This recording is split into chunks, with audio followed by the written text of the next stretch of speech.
자, 오늘 말씀인 그 사도행전을 기록한 누가는 누가복음을 또 기록했는데 누가복음 마지막에는 이렇게 기록되어 있습니다. 예수께서 그들을 데리고 베다니 앞까지 나가사 손을 들어 그들에게 축복하시더니 축복하실 때 그들을 떠나 하늘로 올려지시니 그들이 그에게 경배하고 큰 기쁨으로 예루살렘에 돌아가 늘 성전에서 하나님을 찬송하더라 그랬습니다. 예. 그리고 오늘 사도행전은 데오빌러여 내가 먼저 쓴 글에는 물은 예수께서 행하시며 가르치시기를 시작하신부터 그가 택하신 사도들에게 성령으로 명하시고 승천하신 날까지의 일을 기록하였노라 그랬습니다. 자, 사도행전은 누가가 데오빌러라고 하는 사람에게 전한 예수님에 대한 이야기입니다. 이 데오빌러는 기독교에 대한 이해와 관심이 많았던 고위 관료로 누가와 특별한 관계가 있는 사람이고 예수님에 대해 관심이 많은 사람으로 봅니다. 그에게 누가가 부활하신 예수께서 40일 동안 제자들과 함께 하시면서 무슨 일을 하셨고 또 어떤 일을 이루셨는지 그 편지글로 보낸 것이 사도행전입니다. 자, 3절에 보면 예수님은 고난 받으신 후에 그렇습니다. 그 십자가에서 죽고 다시 사신 후에 주님은 여러 가지 방법으로 제자들에게 자신이 살아있다는 것을 보여주셨어요. 그리고 하나님 나라에 대해 말씀했습니다. 제자들이 자신을 눈으로 보고 만져볼 수 있도록 자기 자신을 스스로 드러내셨고 그들에게 하나님의 말씀을 가르쳤다 그랬습니다.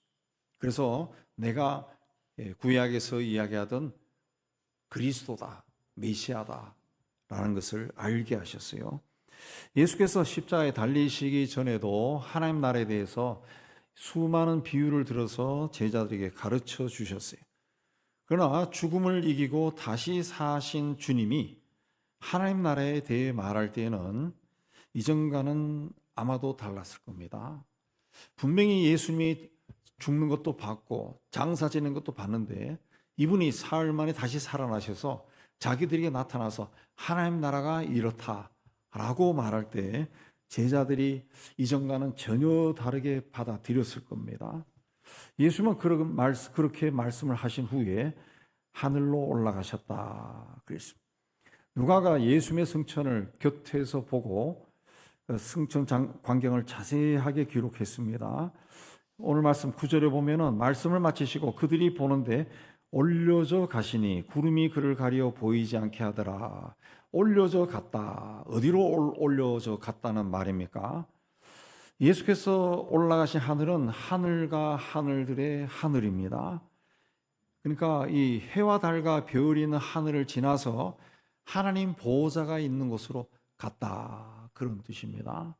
예수께서 밤에 찾아온 니고데모와 대화하실 때 하늘에서 내려온 자, 곧 인자 외에는 하늘에 올라간 자가 없다. 하늘에서 내려온 자 외에는 하늘에 올라간 자가 없다. 그렇습니다. 또 요한복음 3장에 보면 위로부터 오신 이는 만물 위에 계신다. 하늘로부터 오신 이는 만물 위에 계신다. 그렇습니다. 또 요한복음 6장에 보면 너희는 인자가 이전에 있던 곳으로 올라가는 것을 본다면 어떻게 하겠느냐. 예수님께서 위에서 아래로 내려오셨다. 또 아래에서 위로 올라가신다. 이 말씀을 생전에 많이 하셨어요. 그러니까 예수님은 어떤 다른 세계로 가신 것이 아니라 예수님은 하늘에서 이 땅에 오셨고 또 이 땅에서 사역을 마치고 이 땅에서 하늘로 올라가신 거예요. 그러니까 세상에 사람으로 오시기 전에 계셨던 곳으로 올라간 겁니다.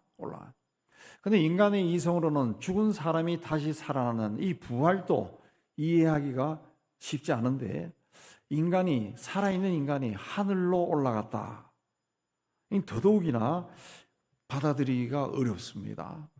그래서 이런 이야기를 하면은 불신자들은 이상한 상상을 해서 우주선 로켓을 쌀 때 로켓을 쫙 올라가듯이 그럼 예수님이 초고속으로 샥 하고 올라가서 그러면 저 달나라를 지나고 무슨 태양을 지나고 어디로 갔단 말인가 뭐 이렇게 이야기하는 사람도 있는데 그거는 인간이 상상할 수 없는 그런 차원에 속한 겁니다. 차원에 속한 거예요.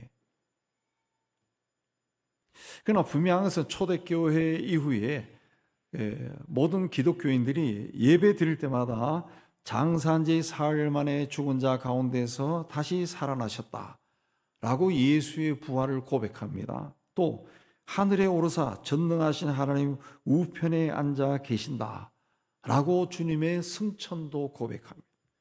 그만큼 예수 그리스도의 순환과 죽음과 부활과 승천과 성령 강림은 기독교 신앙의 핵심이라고 말할 수 있습니다. 자, 오늘은 예수 승천 주일입니다. 교회력으로.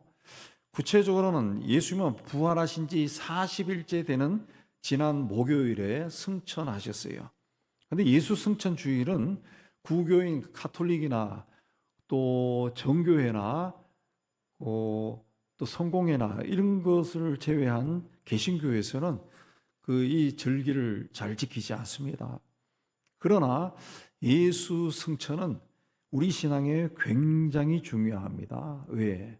부활이 생명이 죽음을 이긴 것을 뜻한다면 승천은 부활의 결론이에요. 그리고 예수님이 승천하심으로 성령께서 강림하셨기 때문에 오늘날 우리 기독교 신앙에서 승천이 없는 성령 강림은 또 부활은 있을 수가 없다는 겁니다. 자, 예수님은 승천하시기 전에 우리를 위한 거처를 예비하러 가신다, 그런 말씀을 했습니다. 요한복음 14장에 내가 너희를 위하여 거처를 예비하러 가노니 가서 너희를 위하여 거처를 예비하면 내가 다시 와서 너희를 내게로 영접하여 나 있는 곳에 너희도 있게 하리라 그랬습니다.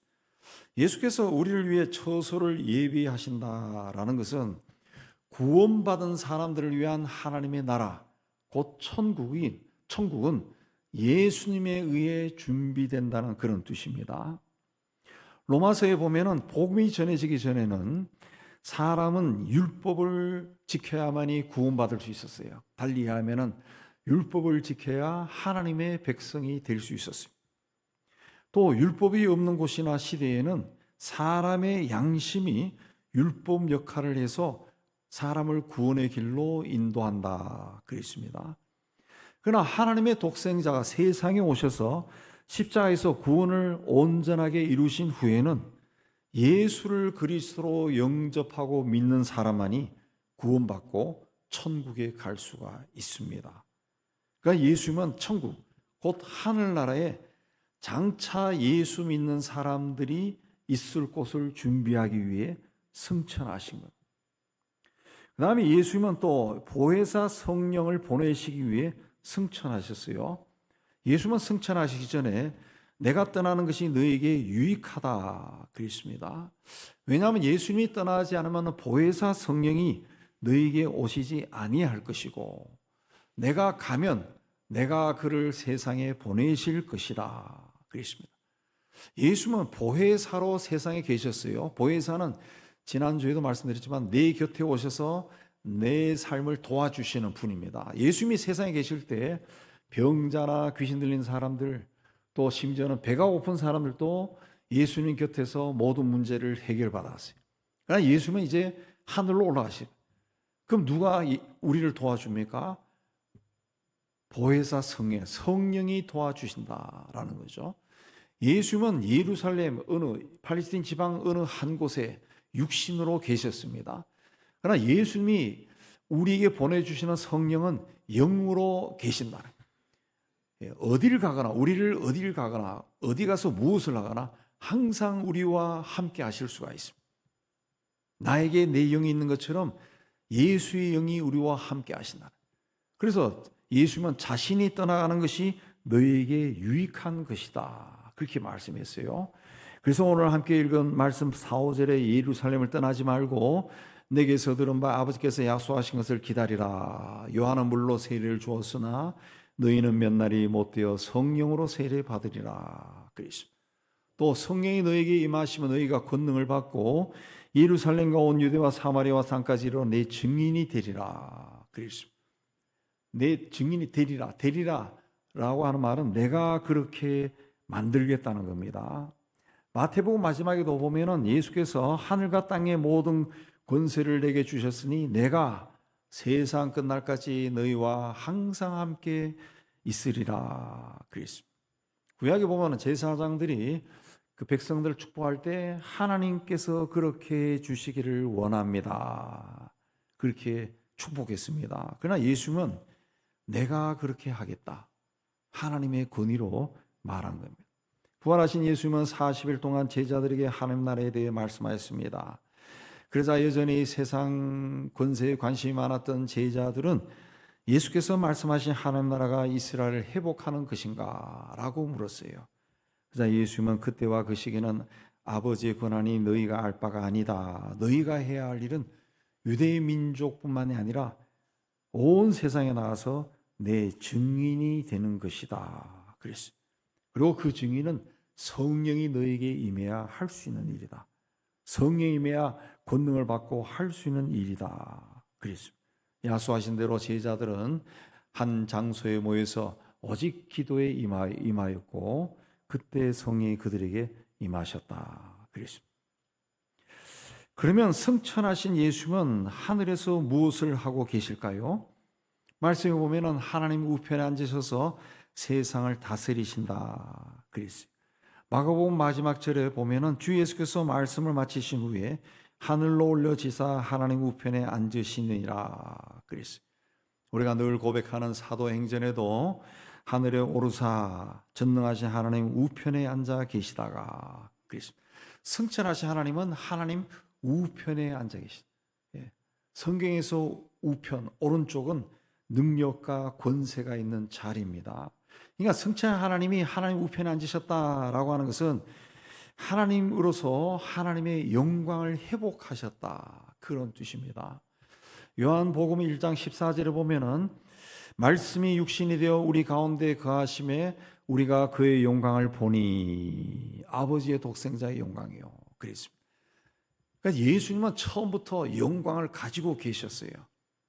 근데 세상에 사람으로 오시면서 그 영광이 잠깐 사라졌지만은 십자가의 구속으로 승천하셔서 영광을 온전히 회복하시고, 그래서 빌립보 2장 9절 이하에 보면은 그 이름으로 하나님이 그를 지극히 높여 모든 이름 위에 뛰어난 이름을 주사 하늘에 있는 자들과 땅에 있는 자들과 땅 아래 있는 자들 모든 무릎을 예수 이름에 꿇게 하시고 모든 입으로 예수 그리스도를 주라 시인하여 하나님 아버지께 영광을 돌리게 하셨다. 예수께서 구원을 완성하시니까 하늘에 있는 것이나 땅에 있는 것이나 그 땅 아래에 있는 모든 자들로 하나님께 예수를 주님이라 부르며 하나님께 영광을 돌리겠다.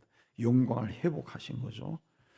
중세기나 근대에 건축한 그 교회들을 보면은 교회 중앙 전장 위에 거의 대부분 반원형의 돔이 있습니다. 그 돔에 뭐가 있느냐? 그리스도의 모습이 그려져 있습니다. 그걸 판토크라토르라고 하는데 전능하신 주님 그런 뜻입니다. 자, 복음서에 나오시는 예수님은 굉장히 서민적입니다. 아이들을 향해서도 이리 와라 그러기도 하고 사람들 향해서 내 친구다 뭐 이렇게 말도 하셨어요. 아주 친근감을 줍니다. 그러나 하나님 우편에 앉으신 주님은 전능하신 주님으로 그 자리에 앉아 계십니다. 전능하신 주님, 세상을 다스리시는 주님으로 계신 겁니다. 시편에 전능하신 주님에 대해서, 세상을 다스리는 주님에 대해서 많은 표현이 나오는데 특별히 89편에 보면 하늘이 주의 것이요 땅도 주의 것이라 세계와 그 중에 충만한 것을 주께서 건설하셨나이다. 남북을 주께서 창조하셨으니 다볼과 헤르몬이 주의 이름으로 말미암아 즐거워하나이다. 주의 팔에 능력이 있사오며 주의 손은 강하고 주의 손은 오른손은 높이 들리우셨나이다. 의와 공의가 주의 보좌의 기초라. 인자함과 진실함이 주 앞에 있나이다. 그렇게 고백했습니다. 그러니까 세상에 존재하는 모든 것을 세우신 분이 바로 주님이시다. 다볼과 헤르몬은 이방 나라에 있는 그 산인데 이방 나라에 있는 산들도 주님이 창조하셨다. 곧 주님은 승천하셔서 하나님 오른편에 앉아 계신 주님은 세상 모든 나라, 유대인뿐만 아니라 세상 모든 나라를 다스리신다 라는 것을 말하는 겁니다. 사람이 땅에서 하늘로 올려 진다라고 하는 것은 그 놀라운 일입니다. 초자연적인 일입니다. 성경에도 예수처럼 승천한 사람은 에녹과 엘리야밖에 없습니다. 그러나 예수님의 승천은 에녹과 엘리야와 비교할 수가 없습니다. 왜냐하면 예수님은 단지 이 땅에서 하늘로 올려진 것만이 아니라 하나님 보호자 우편에 앉아서 하늘에 있는 자들과 땅에 있는 자들과 땅 아래 있는 자들을 다스리기 때문에 그렇습니다. 하나님 우편에 앉으신 예수님은 온 세상을 다스리십니다. 정의와 공정과 사랑과 신실하심으로 다스립니다. 그러나 주님이 다스리는 이 세상에 사는 우리들이 눈으로 봤을 때는 주님이 어디 계신가? 그런 생각이 들 때가 참 많아요. 그래서 기도할 때도 주님 정말 살아계시면 한번 보여주세요. 한번 이 일에 역사해 주세요. 그렇게 간구할 때도 참 많습니다. 오히려 거짓과 불의가 세상에서 점점 힘을 얻어가는 것처럼 보일 때가 참 많습니다. 왜 이런 일이 계속 일어납니까? 아직 때가 되지 않았기 때문에 그렇습니다. 그래서 세상에 죄악의 권세가 여전히 활동하고 있는 겁니다. 그리고 주님이 오실 때가 되면은 악한 영들도 주님의 오심을 아니까 그 세상의 악함은 점점 더 강해질 거예요. 상상할 수 없을 정도로 아주 악한 일들이 온 세상에 많이 일어날 겁니다. 그럼에도 불구하고 세상은 주님의 통치 아래에 있습니다. 사람이 아무리 꾀를 내어서 세상 권세를 잡고 부귀영화를 누린다 할지라도 그들의 인생도 언젠가는 다 끝이 납니다. 그러면은 그 후에 남은 것은 심판밖에 없다 그랬어요. 그러므로 우리는 세상의 죄악이 점점 강해지고 심해지고 세상에 혼탁해진다 할지라도 좌절하거나 낙심하지 말고 오히려 이런 죄가 가득 찬 세상 속에 내가 그리스도인으로 하나님의 자녀로 무엇을 어떻게 할 수 있는가 고민하며 하나님이 기뻐하는 그 길을 당당하게 걸어가야 됩니다. 두 번째, 승천하신 예수님은 우리의 영원한 대제사장이 됩니다. 히브리서 4장 14절에 우리에게 큰 대제사장이 있으니 승천하신 자 곧 하나님의 아들 예수다 그랬습니다. 성경에 보면은 대제사장은 1년에 한 번 지성소에 들어가 백성들을 위해 제물을 바치며 속죄 제사를 드렸습니다. 히브리서 8장 3절에 보면 대제사장마다 예물과 제사 드림을 위하여 세운 자니 그러므로 그도 무엇인가 드릴 것이 있어야 할지니라. 그라고 하는 것은 예수님이라는 거죠. 대제사장은 1년에 한 번 하나님 앞에 나가 제물을 바치며 제사를 드리는 자인데, 그렇다면 영원한 대제사장이신 예수님도 하나님 앞에 뭔가를 들고 나가 바쳐야 된다, 그런 뜻입니다.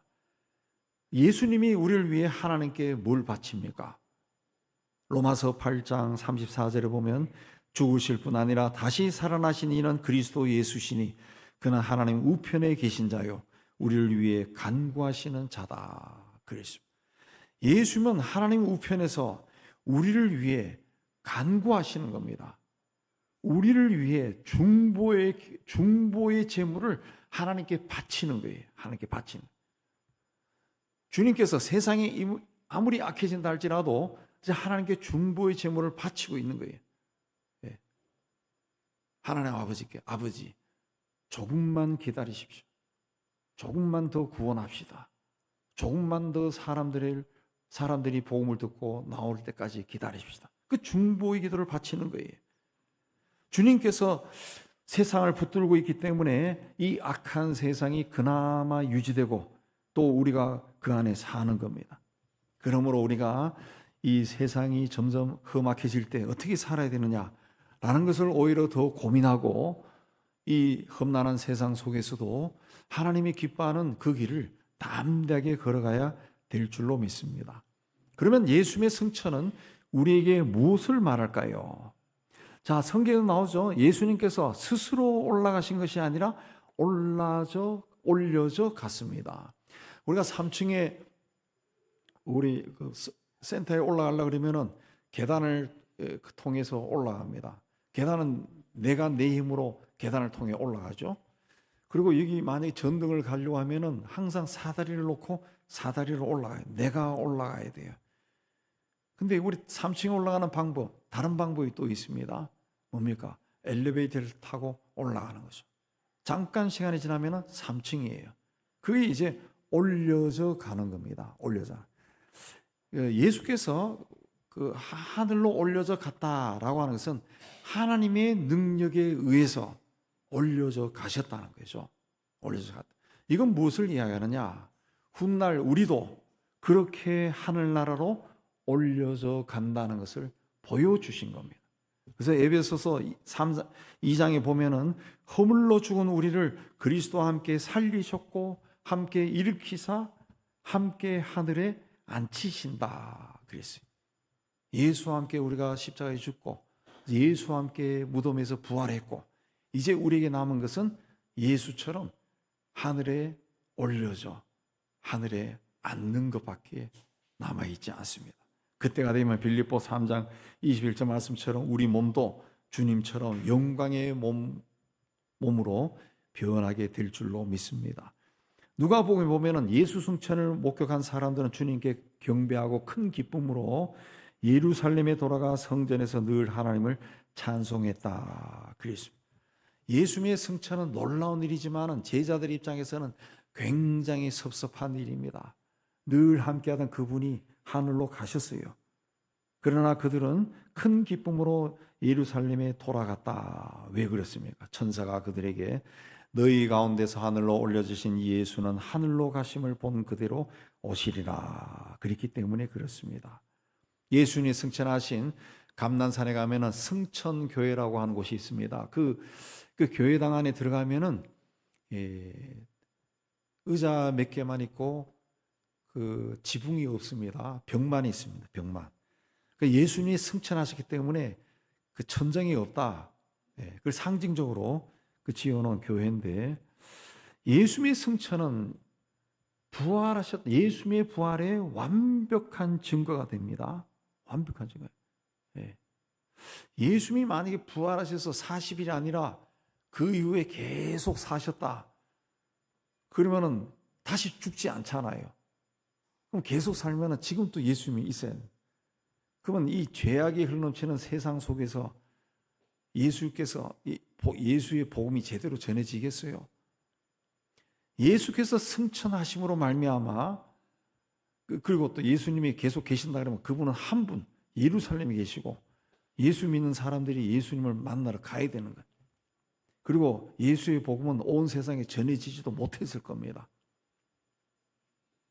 예수님이 승천하신 것은 예수 부활의 완전한 증거가 되는 겁니다. 완전한 증거가 된다는 거죠. 승천하시기 때문에 예수의 영이 다시 세상에 오시고 온 세상에 퍼지고 제자들에게 충만에 임하여 제자들이 온 세상에 나가 복음을 전하고 오늘 우리도 예수를 믿게 된 거죠. 하나님의 역사라는 거죠. 만약 예수님의 승천이 의심받을 조건이 조금이라도 있었다면 사람들이 예수의 부활과 승천은 거짓말이다 라고 말할 거예요. 그러나 목격자가 너무 많았어요. 이 사도행전을 기록한 사람은 누가인데 누가는 예수님의 12제자가 아니에요. 그러니까 누가가 봤다라고 하는 것은 예수님의 12제자 외에도 상당히 많은 사람이 현장에 있었다는 겁니다. 그 사람들은 예수님이 승천하는 모습을 구름이 그분을 가려서 보이지 않을 때까지 봤다 그랬습니다. 엄청난 놀라운 일이 벌어지는 현장을 보면서 그들은 아마도 한순간도 눈을 떼지 않았을 겁니다. 그래서 천사가 뭐라 했습니까? 갈릴리 사람들아 어찌하여 서서 하늘만 쳐다보냐 그랬다. 너희 가운데서 하늘 올라진 이 예수는 하늘로 가심을 본 그대로 오실 것이다 그랬습니다. 예수께서 부활하신 후 승천하실 때까지 40일 동안 예수는 사람들이 예상하지 못한 시간과 장소에 호련히 나타나셨다가 또 호련히 사라졌어요. 바울에 의하면 그렇게 부활하신 예수님이 500명이 있는 자리에도 나타나셨다 그랬습니다. 그러니까 예수의 부활을 목격한 사람 수백 명이 되는 겁니다. 그러다가 어느 날 갑자기 이 예수님이 안 보이는 거예요. 안 보이는 거예요. 아무리 찾아도 보이지 않는 거예요. 그러면은 부활하신 예수를 만났던 제자들이나 많은 사람들이 그때 우리가 환상을 본 모양이구나 생각할 수 있습니다. 충분히 생각할 수 있습니다. 우리 예수 믿는 사람들 신앙생활도 그러잖아요. 어떤 때는 막 불처럼 일어나다가 어떤 때는 내가 그 옛날에 그랬나 할 정도로 잊어버린다. 분명히 이 환상을 본 것이라 생각할 수 있어요. 또 예수님을 십자가에 못 박은 대제사장과 장로들이 그 예수님이 죽은 후에 살아난다고 자꾸 말을 했기 때문에 혹시 제자들이 시체를 그 도둑질 해가고 부활했다 소문 내니까 철저하게 감시하라 그런 말도 했어요. 예. 그런데 예수님이 그 갑자기 사라져버린 그 소문도 같이 막 퍼져나갈 겁니다. 그러나 예수님은 많은 사람들이 보는 앞에서 공개적으로 승천하시고 데살로니가 전서 4장 16절 이하에 보면은 주님께서 다시 오실 때 그리스도 안에서 죽은 자들이 먼저 일어나고 우리 살아남은 자도 그들과 함께 구름 속으로 끌어올려 공중에서 주를 영접하게 하시리니 그랬습니다. 예수님께서 다시 오실 때 우리도 예수님처럼 올려진다, 끌어올려진다 그랬습니다. 예, 똑같은 모습으로 하늘로 올라간다. 그걸 이제 한자어로 휴거라고 그렇게 말하죠. 자, 예수님의 승천은 예수님이 이 땅에 오셔서 구원 사역을 위해 행하신 것들이 완전하게 종결되었다 그런 뜻입니다. 또 죄와 사망의 권세를 잡은 사탄을 완전히 이기셨다라는 것을 확증하신 겁니다. 그래서 예수님은 이후에 예수께서 보내신 성령에 의해서 세워진 교회의 머리가 되셨어요. 그리고 주님이 다시 오시는 날까지 복음을 선포하는 일을 제자들에게 또 그 이후의 모든 사람에게 오늘 우리에게 맡기셨습니다. 그러므로 우리는 이 시대에 주님이 다시 오실 때까지 우리를 구원하신 주님과 동행하고 또 주의 성령으로 늘 충만해서 주께서 기뻐하신 길을 담대하게 걸어가야 될 줄로 믿습니다. 이 은혜와 축복 속에 살아가는 우리 여러분들이 다 되기를 주의 이름으로 축복합니다. 하나님 아버지, 우리가 믿는 예수 그리스도는 십자가에 죽고 부활하심으로 끝난 것이 아니라 승천하셔서 하나님 우편에 앉아 세상을 다스리고 우리를 위해 중보하시는 분임을 가르쳐 주셔서 참 감사합니다.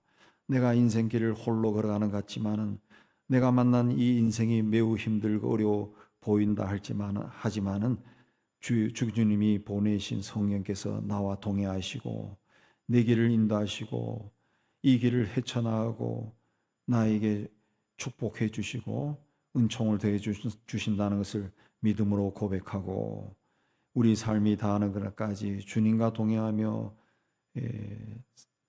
가게 하여 주시고 살아있을 동안에 주님이 오신다면 우리도 예수님처럼 하늘로 들려 올려지는 축복을 누리게 하여 주옵소서. 예수님 이름으로 기도하옵나이다. 아멘.